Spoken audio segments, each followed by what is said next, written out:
Hey YouTube! So if you know why I'm wearing this particular shirt on this particular week, you're fantastic. Horror anthologies are great, right? We got The Twilight Zone, Creep Show, Masters of Horror, three I all love.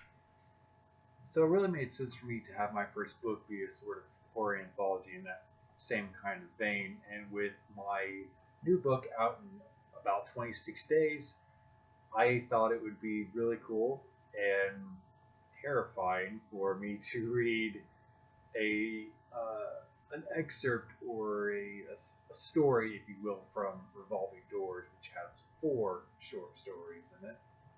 And that, for those that don't know, Revolving Doors was my very first book. A lot of my favorite authors got their start writing short stories, so it was sort of a test run for me to make sure that this was really what I wanted to do with my life. And I'm extremely happy with how the book has been received. And if you want a copy, it'll always be available on Amazon until Skynet takes over anyway. But yeah, I want to read one of my favorite stories. I mean, I love all four of them for different reasons. This one was one where I got really really into it. So if you love watching people read, then you're gonna love this. See, and this particular short story is called Alive.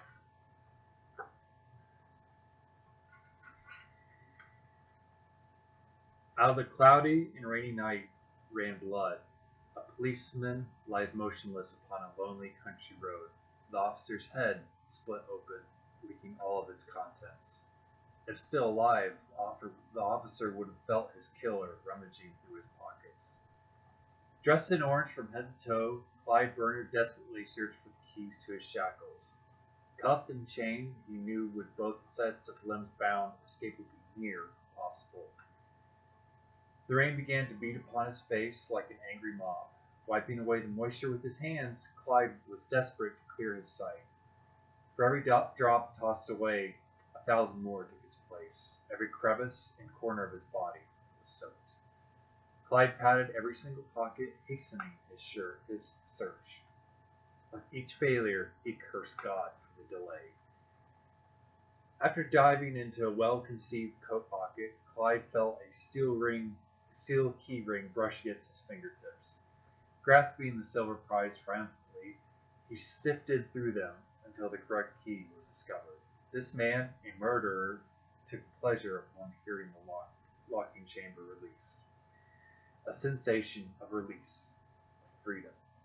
Massaging his raw ankles and wrists, Clyde took one glance at the officer. Blood trickled from his open wounds. The red liquid from his head ran thick streams, mixing in with the brown mud. Clyde's mind wandered, reflecting for a moment. The marriage of the colors reminded him why he was removed from society in the first place. The events in his mind were shadows and blurs, constantly coming and going. Clyde could remember how he felt, tired and overworked. Busting his ass at a dead-end sales job, arriving home with exhaustion weighing him down every day. The only reason he stuck with it was for his wife and unborn daughter. The night forever imprinted in the murderer's brain when Clyde bashed his wife's skull in with a baseball bat. The first distinct crack still echoed in his ears. Society left him with no power, no purpose, nothing to his name. In a matter of seconds, all of that changed. With a mighty blow, he seized his true power. The following blows were merely a product of his rage.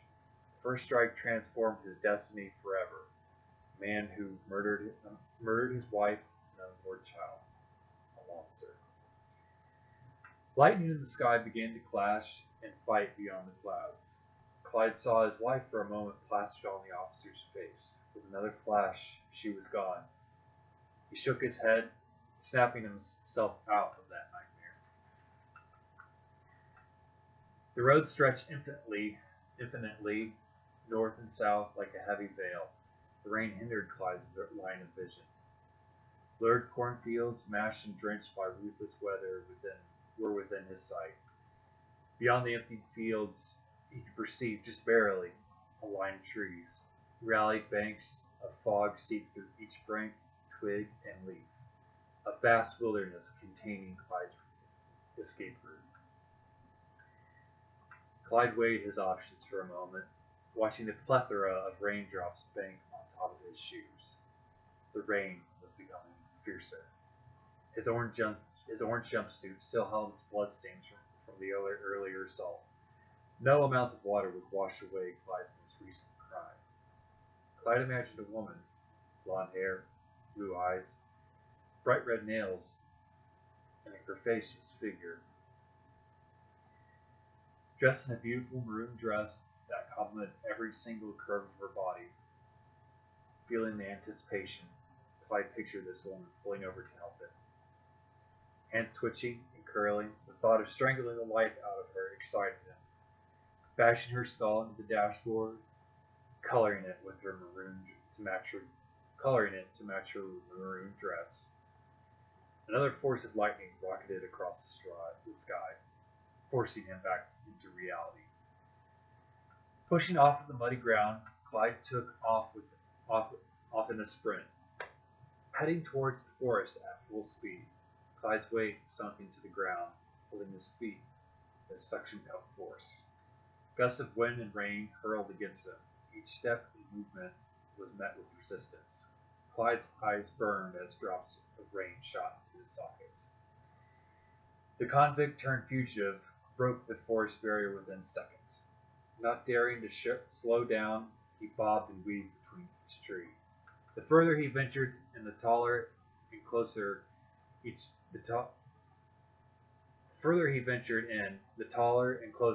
trunk became. Low-hanging branches reached and grabbed at the convict's garments, tearing away each thread until it reached into Clyde's bare flesh.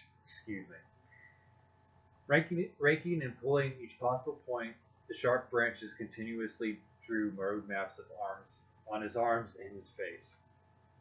Highways of pain. Halting for a moment, Clyde pulled out the splinters embedded in his flesh. With the road now several miles behind him, he began to observe the surrounding forest. Legions of trees circled around him. A vortex of forestation began to drive Clyde further into insanity. Without warning, an aroma of smoke reached his nostrils. The night offered its first glimmer of hope. A cabin stood just beyond the end of the forest. Yes, Clyde shouted with glee. Pure satisfaction ran through his veins. A glowing presence sat before him in the distance. A cabin. The all too inviting warmth and temptation of a roof over his head. He sprinted in desperation, anxious to investigate the mysterious glow. Peering through the trees, Clyde observed the cabin's old features, each shingle a different shade of brown. The glow from earlier was merely an orange light emanating from two windows. Clyde wondered if these glass frames were actually the cabin's eyes, its illuminating stare looking straight into his black soul. The structure was poorly maintained. The wooden logs making up the cabin's wall were dilapidated. Clyde shrugged, whispering, "Maybe the owner is too old to take care of this place." For a moment he saw within his imagination a very, very old man, sweet enough to take Clyde in, give him a bite to eat, dumb enough to turn his back long enough so Clyde could strangle the old man. Keeping low to the ground, Clyde approached the cabin. With each step, he could feel the moisture seeping through his shoes. Blisters began manifesting on the tops and bottom of Clyde's feet. Every step caused constant pain and discomfort. Not only did Clyde want to get inside, he needed to be inside, away from the harsh ravages of Mother Nature, under the protection of shelter. The door hung loosely from its bottom hinge, squeaking aloud as Clyde pushed the entrance open. Immediately, his eyes were drawn to a burning fire pit, embedded into the middle of the room. Laying above the flames was a long, rusted rotisserie. Chunks of unidentifiable meat still clung to the rotatable pole. The flames warm, so enticing. Clyde, Clyde almost neglected to look over the rest of the cabin. To Clyde's right sat a dinner table, its surface cluttered with unwashed plates, mugs, and utensils. 4 barrels sat around the table, 2 on each of the longer sides, acting as places to sit. Several feet behind the table and closer to the far wall lay the bed. The resting place was nothing short of uninviting. A crumpled, soiled sheet perched on top of a pile of hay. A wood-burning stove loomed over the bed, a warming and watchful guardian for whoever slept there. Clyde's eyes traveled to his left, another table, smaller, metal, and not for eating. The structure had chains and shackles dangling from its sides. At first, he thought the shackles were rusted like the rotisserie. Clyde looked closer. The metal was stained. His heart stalled for a moment. The bindings had dark red spots all over them. Blood. Fingers tingling, face burning, skin crawling. Clyde's eyes discovered more metal. Hidden behind the tall flames was a long, wide tool rack. Running past the flames, praying that what he saw was merely an illusion, a trick of the flames, the convict, now in full view, could see every tool that sat on the rack. Hammers, handsaws, shovels, pitchforks, hooks, cleaves, head shears, several long, curved blades. Every tool was stained with brutality and overuse, matching the shackles at the table. Clyde's breath was almost gone. His chest was wrapped in a blanket of terror. The cleaver sat comfortably in his hand. Clyde didn't remember taking the tool from its perch. Primal curiosity, the desire to look closer at something terrible. Fear and fantasy purged the memory from his mind. Rotating the cleaver in his hands, Clyde observed the tool's secrets. Stained with blood and tiny chunks of unknown matter, the cleaver never once reflected light. The left ear on Clyde's head twitched. No clear sound reached him, but Clyde could feel something within his bones, a presence outside, too quiet to be heard. Force was approaching the cabin. The flames lit up everything in the room. He would be exposed like an open wound. A set of barrels sat opposite of the bed, but still behind the flames. Frantically, Clyde pried one of the barrels open. The barrel was empty. His luck had changed for the better. Crouching down and pulling the cover back over, he became very still. Vibrations of heavy footsteps began echoing throughout the cabin. The absence of light in the dark barrel increased the intensity of every sound that reached Clyde's ear. Thundering footsteps felt like they fell right next to the barrel. Feeling for a possible peephole, Clyde's curiosity began to betray him. After searching what seemed like forever, a beam of light hit Clyde's fingertips. Desperate to get a glimpse, he crouched down even further. The feeling of being stuffed into his suitcase came to his mind.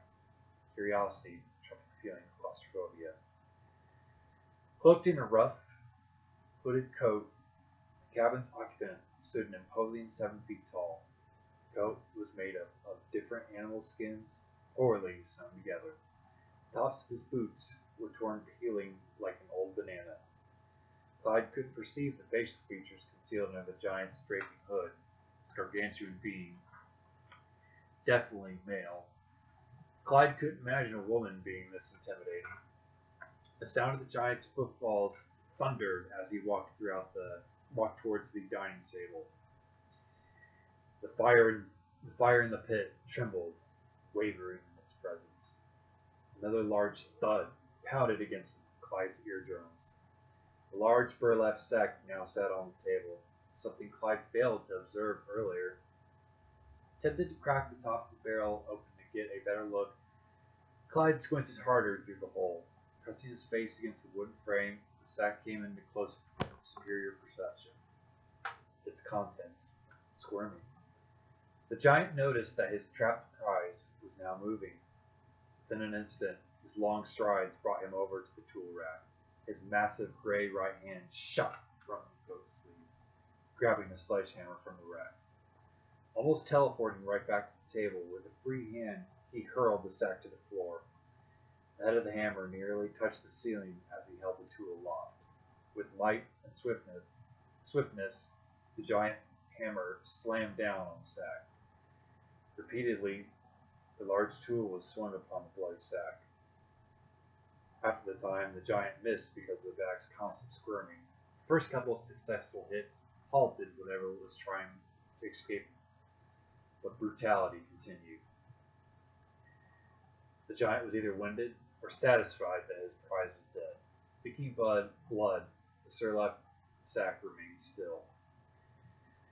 A sound akin to the breathing of a Kodiak bear escaped from the giant's nostrils. Poof! Placing the blood-splattered hammer back on the rack, he traded it in for a rusty cleaver. Turning the bag upside down, its bloody contents slapped on the table. With his back to Clyde, the giant sat down, cutting and eating his prize. The giant's legs were so long, his knees touched the bottom of the table.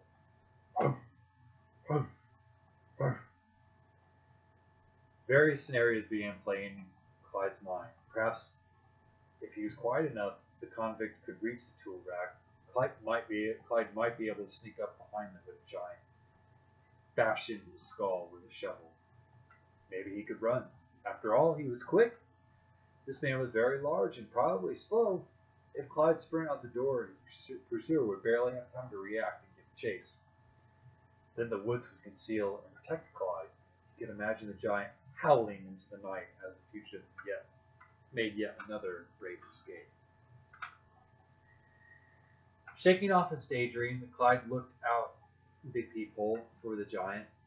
His eyes widened, almost rolling out of their sockets. Only a pile of bloody entrails and fur sat on the table. The hooded man was gone. The giant had stealthily left his view, either going back outside or to another part of the cabin, maybe even standing behind Clyde's barrel. The situation felt dire. Clyde no longer felt in control, his safety uncertain.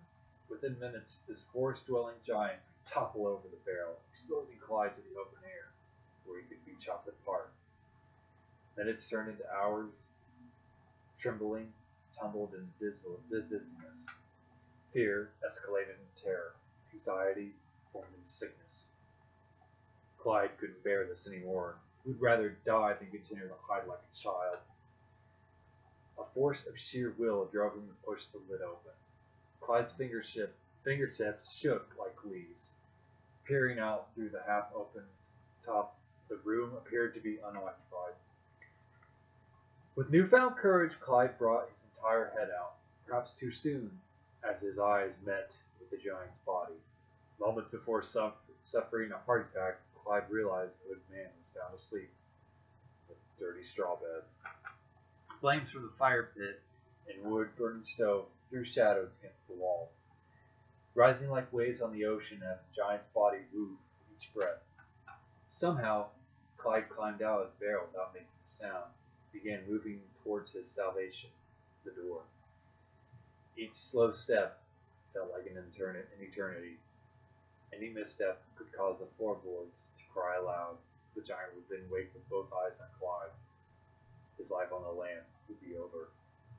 Gliding carefully over the planks, Clyde breezed past the fire pit, hoping its flames would be tall enough to conceal him. The giant woke.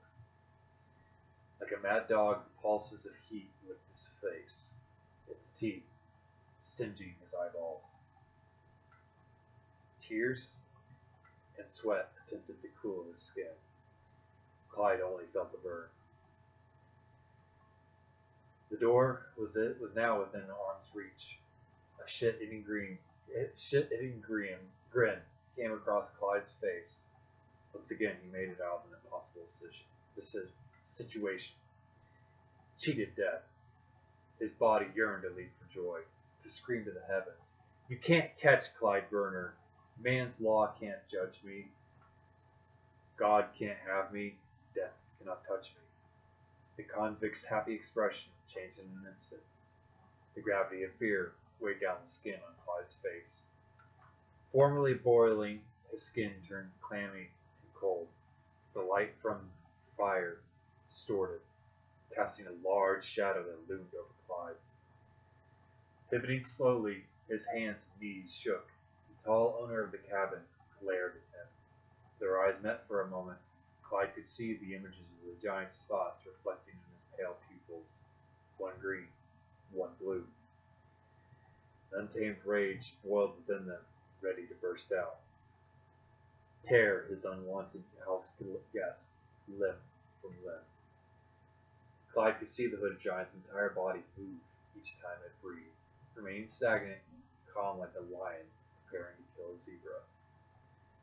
Clyde swallowed a deep breath of air. His eyes were now in full view of the giant. The face was dark gray, covered in scars and stitches. The giant's appearance was similar to a rag doll.